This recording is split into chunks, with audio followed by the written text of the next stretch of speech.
Time to get started on the next day's adventure here in Singapore. Gonna be heading over to the subway to get over to Sentosa Island for the sake of going to Universal Studios Singapore. The first big major theme park of the trip. Gonna be really exciting to get a chance to try an international Universal Studios park, as I've only been to the one in Florida and in California.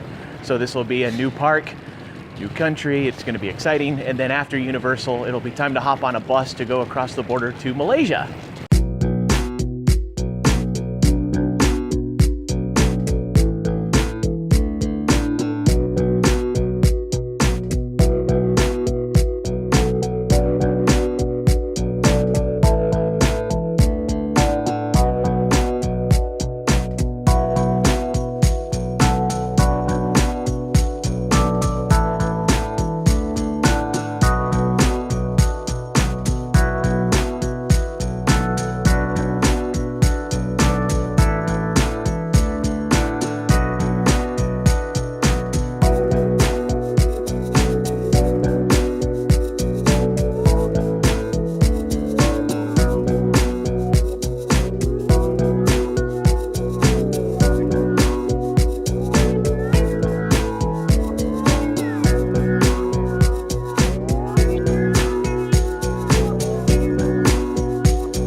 And now it's time for the first big park of the trip, Universal Studios Singapore.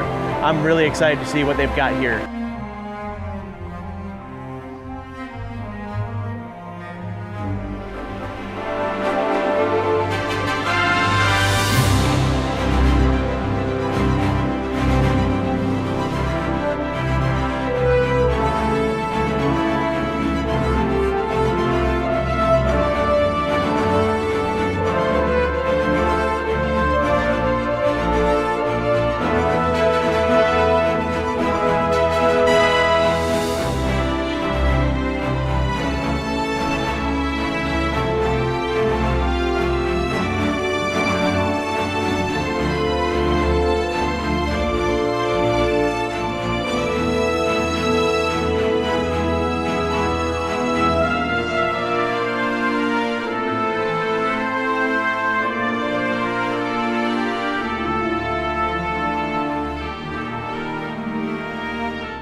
Battlestar Galactica, an interesting coaster indeed, especially since there's the two tracks that go with it. One of it's an inverted style, the other is more of a sit-down style. The sit-down style is supposed to be more family-friendly than the inverted, which is quite true. I found that the inverted side was definitely much more exciting and much more intense than the family side. But the the family side was still a fun ride, and I'm sure those who are a little bit more timid might enjoy it.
Just got off of the Mummy at Universal Singapore, and it's the same layout as the one that is in Orlando. The theming is a little bit different though, because in the Orlando version, you're going to the set of the movie. It involves Brendan Fraser and people who are part of the production staff. In this case, it's almost like you're just in the story about the Mummy itself. The plot line is surrounding the Mummy character, has nothing to do with the movie per se, in a sense that it's not really the production side of things, it's the actual story. So, but a neat ride, tons of fun, but there's still more to see here.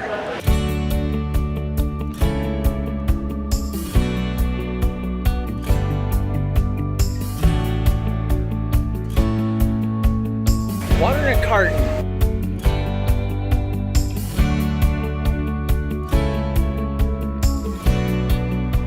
Oh, will this guy hurry up? I gotta go.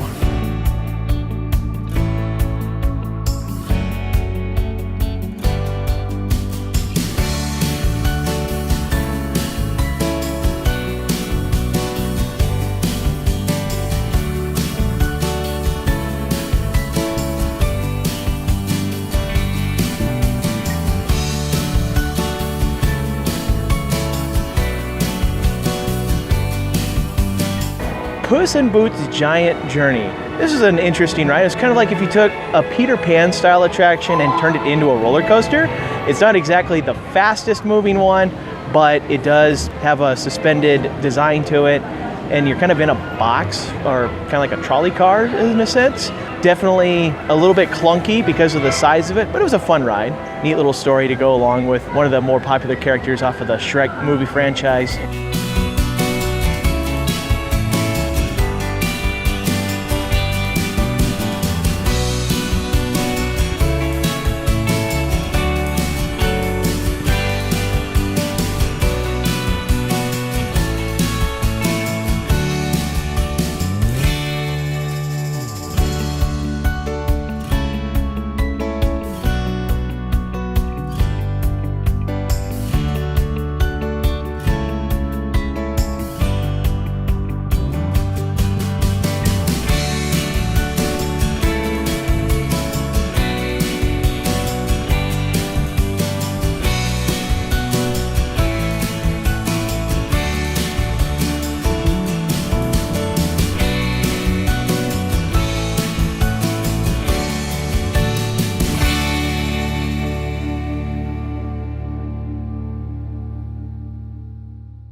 The Canopy Flyer is a nice little leisurely ride. Get a chance to get a nice overview of the whole Jurassic Park themed area and see some of the other rides here.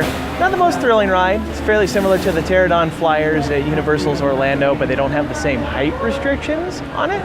I think part of it's because of the capacity. This one has a higher one.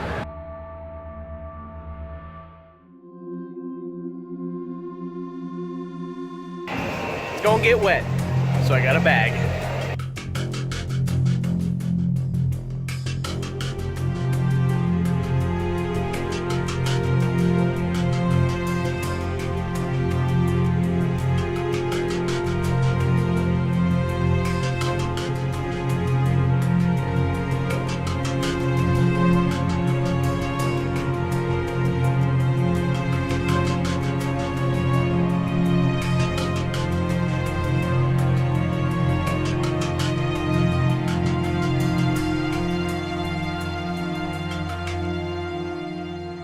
So the Jurassic Park Rapids Adventure Ride is different than the others that you see in other parks because as opposed to the big splash boats like you see there, this one is a river rapids ride.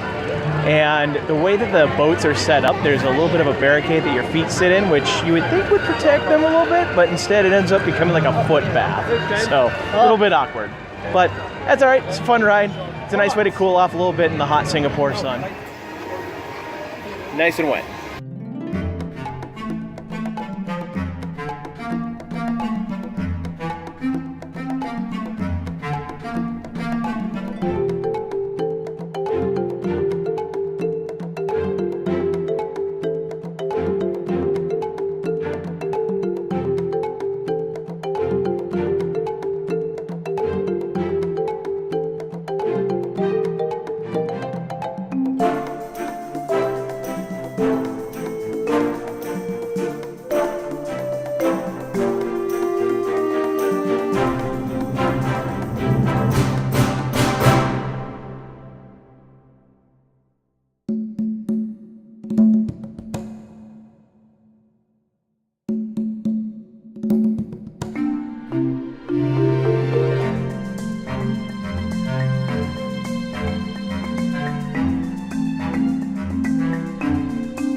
Madagascar.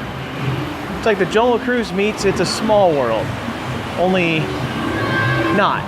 For those with fond memories of the Twister attraction at Universal Studios in Orlando, could visit Lights, Camera, Action, presented by Steven Spielberg. In a similar way of the show for Twister, this attraction has a similar show that is based off of a natural disaster. Only this time it's a Category 5 hurricane going through New York, but a lot of similar tricks and visual effects and fire and rain and things like that to kind of give the sense that you're in the middle of a massive storm. Really cool to see though.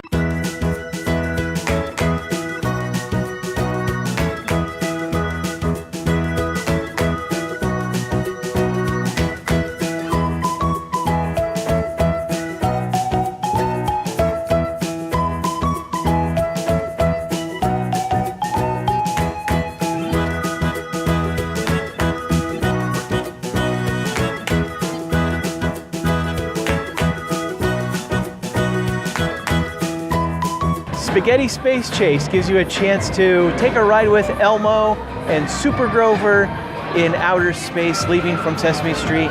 You see a lot of the popular characters like Big Bird, the Count, Cookie Monster, others in this attraction. It's really fun to take a ride and see some of these classic characters from childhood's past. Really enjoyed getting a chance to check out Universal Studios in Singapore. It's a fantastic park.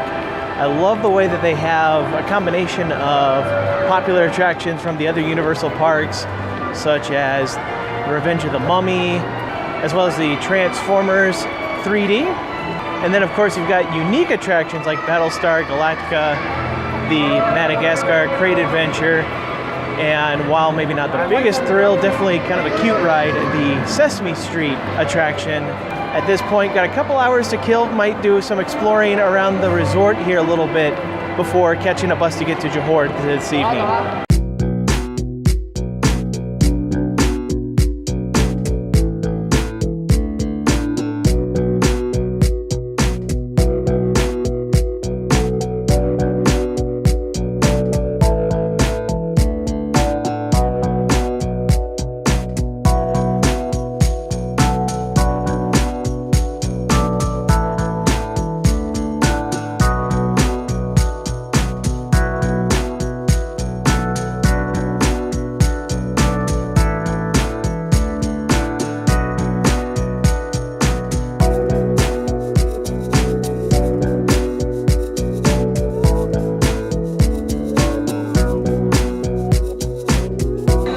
got mini shopping carts for kids in a candy store. Tell me that's not dangerous. I'm really proud of myself because I'm walking out of that candy shop and all I got was a bottle of water. I got this adulting thing.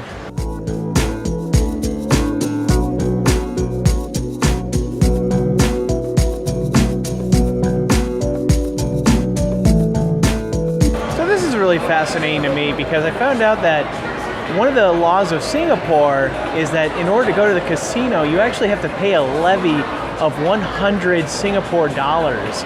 Now, I'm not sure if this applies to overseas visitors or if it's just Singapore residents. I'm gonna see if I can get in here without paying the levy. But if it costs 100 bucks to go into a casino, then you're already down to start off. It's really fascinating they do that. I wonder if it's to try and curtail the amount of gambling some people do.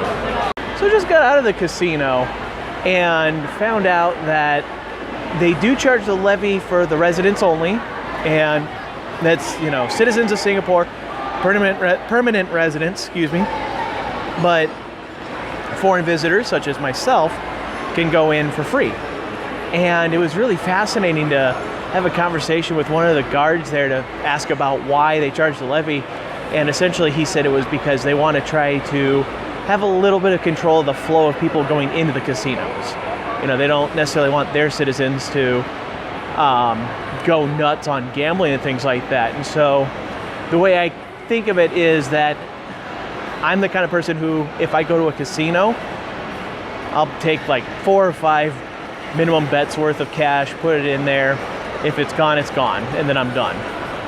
But if the casino's back home charged a $100 levy, then I'd never set foot in a casino because I wouldn't want to spend that much money. But then as I was chatting with the security guard, the idea of dropping 100 bucks if you live in a condo in downtown Singapore that's about $6 million, probably not going to miss that 100 bucks very much.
Quickly finding out that the extra time I gave myself to get onto the bus to get to Johor tonight was incredibly beneficial because I probably would not have thought to wander around the resort here and get a chance to see the brilliance of this place at night. It is absolutely gorgeous here.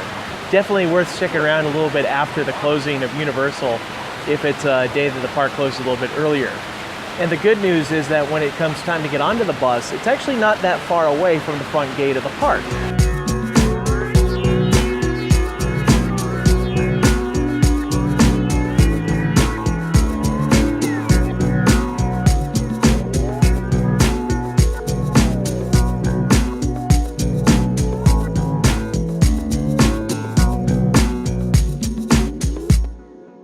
This TransStar cross-border bus is the one that I'm going to be taking to go across to Johor in Malaysia. So unfortunately, after this ride, I'll be in Singapore no more. But it's been a great time in the country. Absolutely love Singapore. I definitely find myself feeling like I'll have a reason to come back and see more of it, especially if there are some big changes to Universal Studios with new additions. Might be worth making the trip out for it. And just to give more of a Singapore experience. It was fantastic. But now it's time to go ahead on to the next country of this trip, and that is Malaysia.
So the border crossing was interesting because when you go on a bus from Singapore over to Johor to get into Malaysia, you will find yourself having to get off of the bus on the Singapore side, go through customs, try to get back to the bus before the bus leaves so that you can get over across the river or across the strait or whatever it is to the Malaysian side. And then when you get to Malaysia, you get off the bus, you go through customs on that side. If you booked a bus that goes beyond the crossing into Malaysia, then you have to try to do the same thing again. I went ahead and I booked a bus to go just to the crossing. And so then I went ahead and booked a hotel that was nearby the border crossing area and close to JB Central Station so that I could take advantage of it for a couple of stops later in the next couple of days while I'm here in Johor. I didn't realize that it was such a maze to get over to this hotel because when you look at it on the map, it literally looks like it's right next door or right across the street from the station. But because of the way the streets are laid out, you have to do this weird S shape to get over there. So it was definitely a good walk. I'm a hot, sweaty mess after carrying my luggage, and yeah, I'm ready for my shower. And then I'm going to bed because the adventure is going to continue tomorrow, and it's going to be the first part of Malaysia. Thank you for watching this video from Coasting with Culture. If you haven't already done so, please consider clicking that subscribe button down below if you'd like to see future videos. You can also find Coasting with Culture on Twitter and Facebook as well. And of course, for more travel experiences, visit coastingwithculture.com. Until next time, take care and safe travels.